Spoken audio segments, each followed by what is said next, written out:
Hello dear CA final students, कैसे हैं आप सब। तो डियर फ्रेंड्स, बस एक लास्ट एग्जाम आपको और बचता है, फिर आप फ्री हो जाएंगे, आपके पेपर खत्म हो जाएंगे। तो डियर आज आपका मतलब डीटी का पेपर हो गया। तो फिर इस वाले वीडियो में ना हमने क्विक एनालिसिस करेंगे डीटी के पेपर का। स्टेप बाय स्टेप सॉल्यूशन यहाँ पे हम नहीं कर रहे। आपका जब आईडीटी का भी जब पेपर खत्म हो जाएगा तब हमने इसका स्टेप बाय स्टेप मतलब सॉल्यूशन लेकर आएंगे आपके साथ। इस वाले वीडियो में हम आपके साथ एक क्विक एनालिसिस करेंगे कि आपका डीटी का पेपर कैसा था मई 2023 का। तो इस वाले वीडियो को कृपया ध्यान से देखें। तो फिर डियर डीटी के पेपर के बारे में कुछ बेसिक ऑब्जर्वेशन जो मैंने किया। सबसे पहले ये पेपर लेंदी था। सर कुछ नई बात बताओ। बिल्कुल सही बात है, सीए फाइनल में आप हैं और पेपर की लेंथ डियर ज्यादा होगी, इसमें कोई शक नहीं है। ये पेपर खास तौर पर लेंदी था। अगर उन बच्चों ने जिन्होंने एमसीक्यू वाला पोर्शन हाफ एन आवर में फिनिश कर लिया, उनके लिए भी ये पेपर पूरा का पूरा पेपर अटेंड करना इजी नहीं था। उन बच्चों को जिनको एमसीक्यू को ही करने में 1 घंटा या उसके आसपास लग गया, उनके लिए तो डियर ये पेपर जो है मुझे नहीं लगता कि मतलब 70 मार्क्स में से 50, 55 या मतलब 60 मार्क्स से ज्यादा अटेम्प्ट हुआ होगा, क्योंकि पेपर सही में लेंदी था। इतना लेंदी पेपर जनरली जो है इंस्टीट्यूट को थोड़ा सा इसका ध्यान रखना चाहिए। एनीहाउ, लेंदी एक अलग बात होती है, मतलब कॉन्सेप्चुअल डिफिकल्टी एक अलग बात होती है। इस पेपर की कॉन्सेप्चुअल मतलब डिफिकल्टी डियर फ्रेंड्स नवंबर 2022 के पेपर से कम थी। अब जिन बच्चों ने एग्जाम दिया वो हो सकता है कि मेरे साथ अग्री करें और कुछ बच्चे हो सकता है कि अग्री ना भी करें, बट स्टिल अगर आप बच्चों ने लेट्स से कि नवंबर 2022 का एग्जाम दिया है तो आप भी इस चीज को कंपेयर कर सकते हैं। बट जिन्होंने नवंबर 2022 का एग्जाम नहीं दिया, अगर उनके पास कभी स्पेयर टाइम रहेगा तो अगर वो नवंबर 2022 का अगर वो मतलब डीटी का पेपर अगर वो क्रॉस वेरीफाई अगर वो मतलब करेंगे, देन दे कैन अंडरस्टैंड कि मई 2023 के पेपर का कॉन्सेप्चुअल मतलब डिफिकल्टी जो था उससे थोड़ा सा लोअर साइड में था। बट इसका मतलब ये नहीं कि ये पेपर बहुत इजी था। दैट पेपर वाज गुड, हम कह सकते हैं एवरेज पेपर था। तो फिर अब एग्जैक्टली आपका कैसा हुआ ये मुझे नहीं पता, बट फिलहाल जो बच्चों के फीडबैक आ रहे हैं वो फीडबैक यही आ रहे हैं कि सर लेंदी बहुत था। एनीहाउ, तो फिर हमने क्विक एनालिसिस करते हैं आपके इस पेपर का। सबसे पहले बात करते हैं question number 1। Question number 1 dear बड़ा इजी है, हम कह सकते हैं कि मतलब बोनस क्वेश्चन है ये। ना यहाँ पे मैट है ना यहाँ पे एटीआर है, यहाँ पे कुछ नहीं है। आपको सिर्फ और सिर्फ यहाँ पे एडजस्टमेंट्स करने हैं और आपको अपना आंसर कंप्यूट करना है। तो ये वाला क्वेश्चन ज्यादातर बच्चों ने इसका आंसर सही किया होगा, बट चले ना थोड़ा सा एक बार एडजस्टमेंट्स का हम एक बार ओवरव्यू ले लेते हैं। Advertisement expenditure incurred sum of rupees 1,60,000 paid in cash. तो डियर आपको पता है कि अगर आप जो है वो कैश में पे करेंगे इतना सम तो 48,3 का डिसअलाउंस लग जाता है। बट साथ में लिखा हुआ है कि आपने एक मतलब सिस्टम कंसर्न को आपने पेमेंट की है और जो फेयर मार्केट वैल्यू है वो 52,000 रुपए है। तो यहां पे क्या हो रहा है कि यहां पे 2 प्रकार के डिसअलाउंसेस कौन कौन से 48(2) और 48(3) एक साथ लग रहे हैं। 48(2) इसलिए लग रहा है क्योंकि आपने रिलेटेड पार्टी को पे किया है हायर अमाउंट, और 48(3) इसलिए लग रहा है क्योंकि आपने कैश में पे किया है 10,000 रुपए से अधिक। तो आपको पहले 48(2) लगाना है, इसके बाद 48(3) लगाना है। हाँ, डिसअलाउड तो हो ही जाएगा पूरा का पूरा, बट आपको पहले 48(2) लगाना है, इसके बाद 43 लगाना। बस आपको इस चीज का ध्यान रखना था एग्जाम में, ठीक है। अच्छा, repairs of plant and machinery includes 1,80,000 towards replacement of worn out parts of machineries। Dear ICDS 5 कहता है कि अगर आपने अपने मशीन के स्पेयर पार्ट्स वगैरह को रिपेयर किया है तो आप उसको रेवेन्यू एक्सपेंडिचर की तरफ से क्लेम कर सकते हैं। बट यदि वो स्पेयर पार्ट्स उस मशीन के ही साथ यूज होंगे तब आपको उसे मतलब कैपिटलाइज करना पड़ेगा एज पर ICDS 5। तो आपने जो भी असम्पशन ली है आप उसके अकॉर्डिंग अपना रीजनिंग वहां पे देके आ सकते हैं। बट यहाँ पे आपको ICDS 5 जरूर से मेंशन करना चाहिए क्योंकि ICDS 5 ने इसका ट्रीटमेंट बताया। अच्छा, the company used to include interest cost in valuation of finish stock up to financial year 21-22। अभी हम बात कर रहे हैं फाइनेंशियल ईयर 22-23 की। During the financial year 22-23 the company change its accounting policy to comply with the requirement of accounting standard issued by ICAI। Accounting standard नहीं होना चाहिए, आप इंडियस होना चाहिए, बट एनीहाउ एंड एक्सक्लूडेड। हाँ, तो मतलब ध्यान दीजिएगा यहाँ पे इन्होंने एक्सक्लूड कर दिया interest cost in the valuation of finish goods. Dear friends, ICDS 2 read with ICDS 9 उन्होंने वहां पे साफ कहा हुआ है कि इंटरेस्ट कॉस्ट जो है वो आप इन्वेंटरी वैल्यूएशन में तभी कंसिडर करेंगे जब आपकी जो इन्वेंटरी है वो एक मतलब क्वालिफाइंग एसेट है। अगर आपकी इन्वेंटरी क्वालिफाइंग एसेट नहीं है तो आप इंटरेस्ट कॉस्ट को इन्वेंटरी का पार्ट नहीं बना सकते। अब यहाँ पे अगर हम क्वेश्चन को पढ़ें तो क्वेश्चन हमें कहीं से भी ये नहीं कहता कि एक्स लिमिटेड जो काम करती है उसका जो इन्वेंटरी है that is a qualifying asset. यहाँ कहीं भी ये बात मेंशन नहीं है। हाँ, ये जो प्रोडक्ट बनाते हैं that is means textile product. तो डियर हम मतलब टेक्सटाइल प्रोडक्ट में हम ये अज्यूम नहीं कर सकते कि इसको बना के सेल करने में जो वो 1 साल से ज्यादा का समय लग जाता है। तो ये अगर आपने अजम्पशन किया है तो ये अजम्पशन सही नहीं होगा। अजम्पशन भी हमें मतलब रीजनेबल बेसिस पे कंसिडर करनी चाहिए, ठीक है। तो यहां पे इंटरेस्ट कॉस्ट एक्सक्लूड होना है, चूंकि आपने ऑलरेडी एक्सक्लूड कर दिया तो कोई एडजस्टमेंट नहीं होगी। अच्छा, an executive of mister Q while on business trip abroad died and company voluntary paid gratuity. Dear ये सब अलाउड है, और चूंकि आपने ऑलरेडी मतलब डेबिट कर दिया तो कोई इशू नहीं है।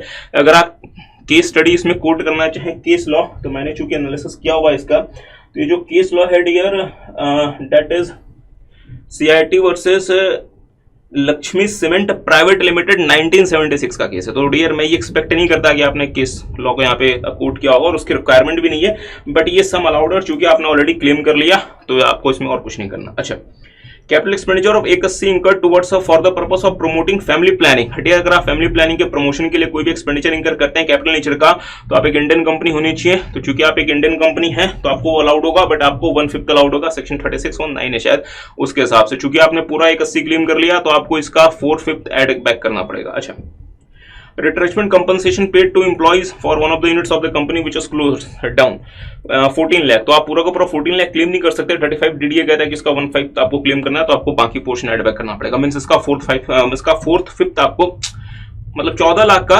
14 लाख का 4x5 आपको एड बैक करना पड़ेगा, क्योंकि आपने पूरा 14 लाख क्लेम कर लिया। अच्छा, ₹4 lakh being amount waived by a cooperative bank out of the principal, ध्यान दीजिएगा waived by। अच्छा, and ₹1 lakh being waived by the bank on arrears of interest। तो प्रिंसिपल 4 लाख रुपए का भी हुआ है, इंटरेस्ट 1 लाख रुपए का भी हुआ है ऑन वन टाइम सेटलमेंट। अच्छा, तो आपने एक बार पे कर दिया तो आपको कुल मिला के 5 लाख रुपए का बेनिफिट है।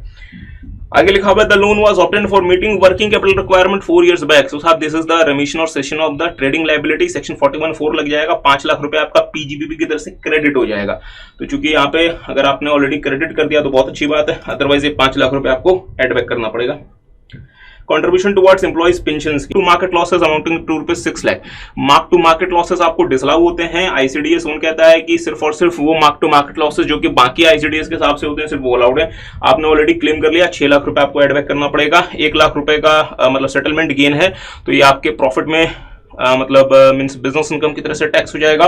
बट एक गेम आपका मई 23 में आया है, मींस प्रीवियस ईयर 23-24 में, 22-23 में कोई एडजस्टमेंट नहीं होगा।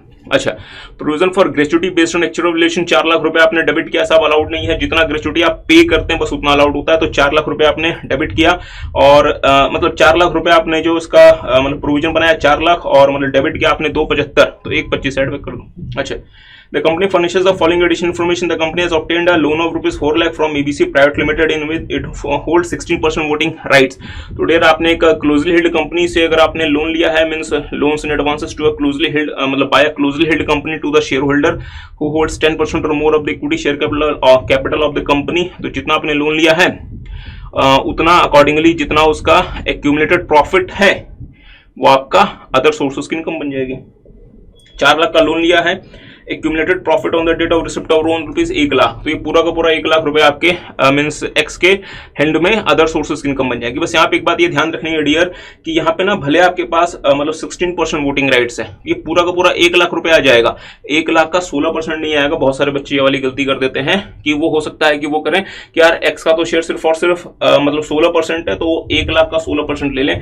ऐसा नहीं करना, पूरा का पूरा 1 लाख आपकी जो है वो अदर सोर्सेस की इनकम बन जाएगी।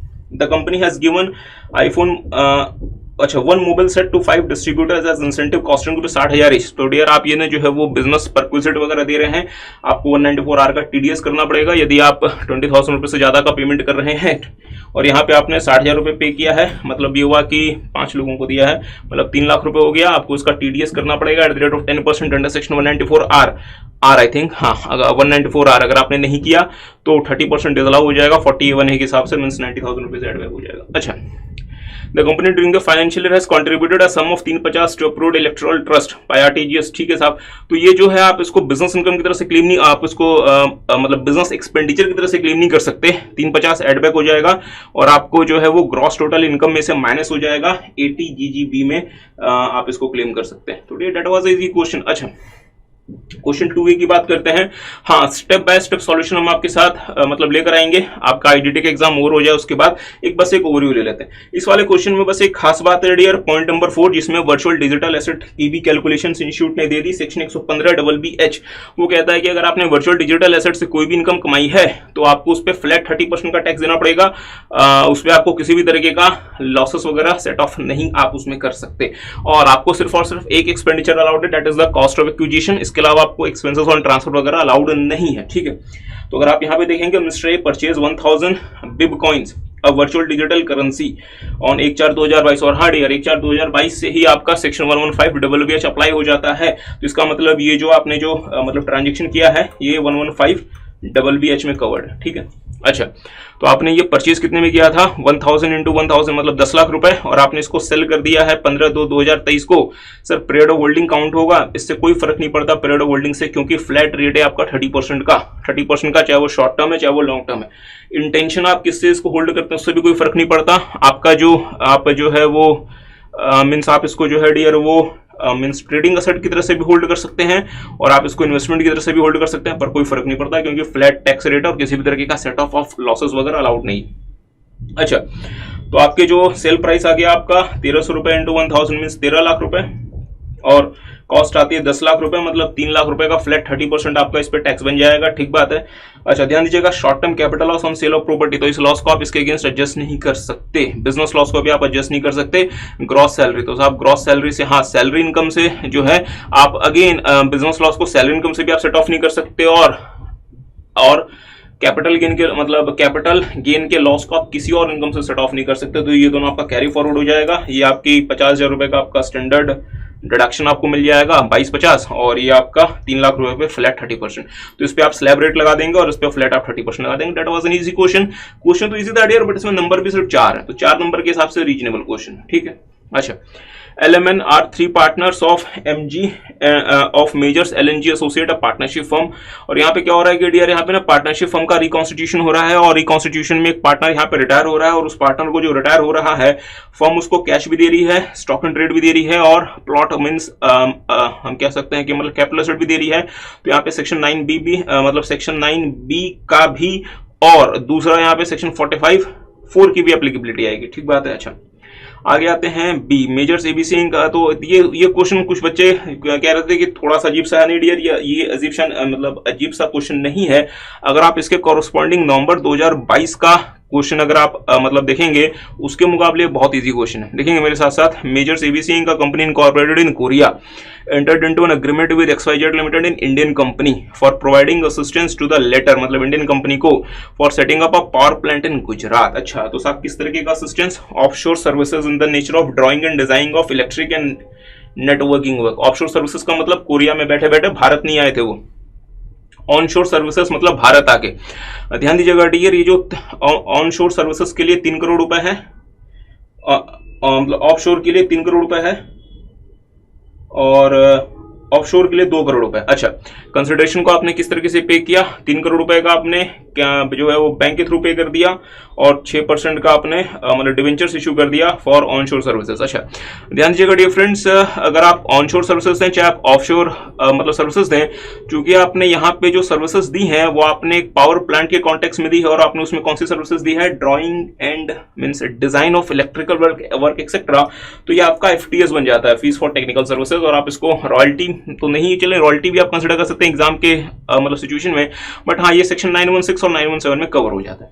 जैसे ये सेक्शन 916 और 917 में कवर हो गया, जैसे ये सेक्शन 916 और 917 में कवर हो गया, यहाँ पे हमें ये नहीं देखना कि ये सर्विसेज कहाँ पे दी, ये आपने सर्विसेज कहाँ पे प्रोवाइड की।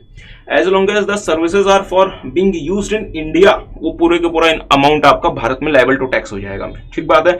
और इसके लिए आप अपना रीजनिंग दे सकते हैं, एक्सप्लेनेशन टू सेक्शन 9, और इसको हम कहते हैं साहब कि अगर कोई इनकम आपकी टैक्सेबल है अंडर सेक्शन 915, 916 और 917, तो आपकी वो लायबल टू टैक्स होगी, मींस वो मतलब डीम्ड टू अराइज होगी to India irrespective of the territorial nexus. हमें कोई फर्क नहीं पड़ता कि ये मतलब सर्विसेज आपने कहां पे प्रोवाइड की थी।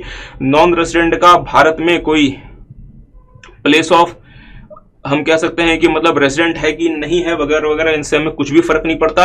आपका पूरा का पूरा 5 करोड़ रुपए आपका liable to tax in India होगा। और हाँ, एक और छोटी सी बात, 6% मतलब डिवेंचर्स तो है ही है, ये तो 2 करोड़ रुपए, और उसका इंटरेस्ट भी बन जाएगा, और ये इंटरेस्ट भी भारत में टैक्सेबल हो जाएगा। अच्छा, आगे आते हैं। तो ये चैरिटेबल ट्रस्ट वगैरह का क्वेश्चन है, इसका हमने डिटेल्ड आपके साथ सॉल्यूशन लेकर आएंगे। बस हम आपके साथ ना 1-2 क्वेश्चंस और देख लेते हैं, और वन आपके साथ ना वो केस लॉ वाले क्वेश्चंस देख लेते हैं। केस लॉ वाले क्वेश्चंस जो है वो बड़े इजी आ गए इस बार। इवन टीपी का भी क्वेश्चन इस बार काफी आसान आया था compare to the last attempt. Transfer pricing का भी मतलब क्वेश्चन काफी इजी आया था, चूंकि आपका ज्यादा टाइम हम यहाँ पे मतलब नहीं लगा रहे। सिर्फ और सिर्फ हम आपके साथ ना क्वेश्चन नंबर 5 के हम आपके साथ ना 2 क्वेश्चन, क्योंकि आपको यहाँ पे 2 के आंसर्स करने हैं, तो डियर देखेंगे इस बार काफी अच्छा हम कह सकते हैं पेपर आया था। क्वेश्चन नंबर 2 और क्वेश्चन नंबर 3 तो जो मई 2023 के लिए इंस्टीट्यूट ने मतलब जुडिशियल अपडेट्स इशू किए थे उसी में कवर हो गए। तो जो क्वेश्चन नंबर 2 है डियर, इसमें आपका डायरेक्ट जो केस लॉ अप्लाई कर जाता है वो है रिलायंस कौन सा वो डियर, रिलायंस एनर्जी और रिलायंस कम्युनिकेशन। हमने आपके साथ ना एक केस लॉ की बुक भी शेयर की थी, और हमने आपके साथ ना एक वीडियो भी शेयर किया था जिसमें हमने कहा था मई 2023 जुडिशियल अपडेट्स। तो इस तरीके की हमने आपके साथ ना एक बुक भी शेयर की थी, और अगर आप देखेंगे तो इस वाले बुक में पेज नंबर 59 में ये वाला केस लॉ जो हमने यहाँ पे कवर किया हुआ है। सो दिस इज पेज नंबर 59, एक बार हम निकाल लें। हमने आपको कहा था कि इस वाले बुक को जरूर से करके जाएं। अच्छा, तो साहब ये वाला जो ना केस लॉ है ना, ये केस लॉ नंबर 2, ये वाला बेसिकली यही केस लॉ है हमारे टीटी की बुक में। हमारे क्या ये वाले इंस्टीट्यूट ने ना अपने मई 2023 के लिए मीन्स जिन्होंने जो अपडेट की जो फाइल शेयर की थी उसमें था। तो ये वाला केस लॉ है जो कि आपका एग्जाम में आपके लिए एप्लीकेबल है, Reliance telecom limited, Reliance communication limited 2022 supreme court. ठीक है, अगर थोड़ा सा आगे आए तो ये वाला जो केस लॉ नंबर 3 है, ये भी मई 2023 के जुडिशियल अपडेट्स का पार्ट है। ये वाली हमारी बुक में कवर्ड है, question number 50 page number 55, pioneer limited करके। तो पायनियर लिमिटेड, हाँ, pioneer overseas corporation USA India branch versus CIT international taxation 2022 supreme court. So this is the case law number 75 in our page number 55। Basically हमारा क्या है dear, हमारा तो कुछ नहीं है, ये बेसिकली इंस्टीट्यूट ने अपने मई 2023 के जुडिशियल अपडेट में दिया था। तो इस बार जो भी आपको जो तो मेरे साथ साथ ध्यान देंगे, तो अगर आपने वो मतलब जुडिशियल अपडेट वाले 7 केस लॉ भी अगर आपने ध्यान से अगर आपने कर लिए होते तो डियर ये 8 नंबर तो इसी में कवर्ड हो गया, क्योंकि आपको इसमें सिर्फ और सिर्फ इसके 2 पार्ट्स का आंसर करना था। और बाकी जो है अकॉर्डिंगली दैट पेपर हम इसके आपके साथ डिटेल्ड सॉल्यूशन लेकर आएंगे। तो मैंने जहां तक, और हाँ, इक्वलाइजेशन लेवी का क्वेश्चन इस बार थोड़ा सा अच्छा आया था, क्योंकि इसमें इन्होंने जो अमेंडमेंट्स आए थे इक्वलाइजेशन लेवी में फाइनेंस एक्ट 2021 में, वो सारे के सारे अमेंडमेंट्स को भी यहाँ पे इन्होंने कवर किया। तो ये क्वेश्चन थोड़ा सा अच्छा बन जाता है। और आगे आते हैं तो फिर ये और हाँ, ये थोड़ा सा अनएक्सपेक्टेड क्वेश्चन था कि कमेंट ऑन द फॉलोइंग, जो कि स्टेटमेंट ऑफ फाइनेंशियल ट्रांजैक्शंस और रिपोर्टेबल अकाउंट्स, क्योंकि उसमें बहुत सारे हम कह सकते हैं पॉइंट्स दिए हुए हैं, तो उसको याद रखना इतना ईजी नहीं होता। तो अब ये वाला क्वेश्चन थोड़ा सा हम कह सकते हैं कि यार थोड़ा सा अनएक्सपेक्टेड था, क्योंकि सिर्फ और सिर्फ इस बात पे हम कह सकते हैं फोकस्ड है कि आप याद कितना रख सकते हैं। और ये सीए के एग्जाम्स ना सिर्फ इस बात पे नहीं होने चाहिए कि आप याद कितना रख सकते हैं, आपका एनालिसिस इंपॉर्टेंट होना चाहिए। एनी हाउ, डॉक्ट्रिन ऑफ, तो ये बेसिकली आपका आ गया था इंटरप्रिटेशन वाला, और ये तो खैर चलना ठीक है। सो फिर so that was a quick overview of May 2023 question paper of CA final DT. I hope आपका पेपर अच्छा गया होगा। हाँ, कंपैरेटिवली ये पेपर हम कह सकते हैं डियर कि मतलब लेंदी तो था, और लेंदी हर बार ही आता है। तो फिर ये पेपर डियर 100% तो वही बच्चे कर सकते हैं जिन्होंने काफ़ी प्रैक्टिस की हो, और उन्होंने अपना समय सिर्फ और सिर्फ आंसर को राइट करने में लगाया हो, एनालिसिस में उन्होंने ज़्यादा समय नहीं लगाया।